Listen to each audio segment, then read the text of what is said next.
ഞാൻ ഇപ്പോൾ നിൽക്കുന്നത് കോട്ടയം SH മൗണ്ടിലുള്ള ഒരു സേക്രഡ് ഹാർട്ട് സ്കൂളിലാണ്. നമ്മൾ തെരഞ്ഞെടുപ്പ് ജനോത്സവം എന്നൊക്കെ പറയാറുണ്ട്. നമ്മൾ പ്രായത്തിൻ്റെ രോഗത്തിൻ്റെ ഒക്കെ തന്നെ ആവശ്യതകളൊക്കെ തന്നെ മറന്ന് വോട്ട് ചെയ്യാനെത്തുന്ന നിരവധി പേരെയൊക്കെ നമ്മൾ ഇതിനോടൊക്കെ തന്നെ കണ്ടിട്ടുണ്ട്. ഞാനിപ്പോൾ കാണിക്കുന്നത് അതിനേക്കാളൊക്കെ തന്നെ സ്പെഷ്യലായിട്ടുള്ള ഒരു അമ്മയാണ്. അമ്മയുടെ പേരെന്നാ? സീനത്ത്.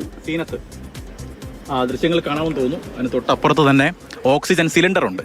ഓക്സിജൻ സിലിണ്ടറുമായി വോട്ട് ചെയ്യുന്നതിന് വേണ്ടി തൻ്റെ അവകാശം രേഖപ്പെടുത്തുന്നതിന് വേണ്ടി എത്തിയ ആളാണ് സീനത്തമ്മ. വോട്ട് ചെയ്തോ? ചെയ്തു. രോഗം പ്രശ്നമല്ല, ഇതെന്റെ അവകാശമല്ലേ? അവകാശമാണ്. അതാണ് ഞാൻ എല്ലാ വോട്ടും ചെറുപ്പം തൊട്ടേ എനിക്ക് സമയം തൊട്ട് ഞാൻ ചെയ്തതാണ്.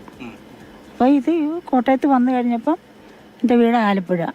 അത് കഴിഞ്ഞ് എനിക്ക് കോട്ടയത്ത് ജോലി കിട്ടി, മെഡിക്കൽ കോളേജ് ജോലി കിട്ടി. പിന്നെ അന്ന് തൊട്ട് ഇവിടെ വോട്ടിന് ഏത് വോട്ട് സമയത്തും ഞാൻ എവിടെ ആയാലും ചെയ്യും. ഇപ്പോഴത്തെ പുതിയ പിള്ളേരൊക്കെ വോട്ടൊക്കെ ചെയ്യാൻ മടിയാണ്. അവർക്ക് എന്താണ് വോട്ട് ചെയ്യുന്നതൊക്കെ ചോദിക്കുന്നത്. എനിക്കറിയത്തില്ല, എന്നാലും ഒരു വോട്ടെന്ന് പറയുമ്പോഴത്തേക്ക് അതുങ്ങൾ എന്ത് കഷ്ടപ്പെട്ടാ ഈ ഓടുന്നത്. അത് ആർക്കായാലും നമ്മൾ ചെയ്തിരിക്കണം, ചെയ്യും. വലിയ സന്ദേശമാണ്. അതേ മോനെ ശ്വാസം മുട്ടലായിട്ടാണ് ഉണ്ടായത്. പൊടിയൊക്കെ അടിക്കുമ്പോഴും ഒക്കെ. ഇപ്പം മരുന്നിലിങ്ങനെ കുറവുണ്ട്.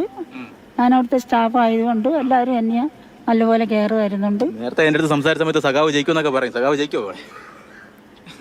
അങ്ങനെ എൻ്റെ അവകാശം ഞാൻ ചെയ്തിട്ടുണ്ട്. എല്ലാം തമ്പുരാൻ്റെ. എന്തായാലും ഇത്തരത്തിലുള്ള എന്റെ ഉത്തരവാദിത്വം ഞാൻ നിർവഹിച്ചു കഴിഞ്ഞാൽ എത്ര മനോഹരമായിട്ടാണ് അവർ സംസാരിക്കുന്നത്.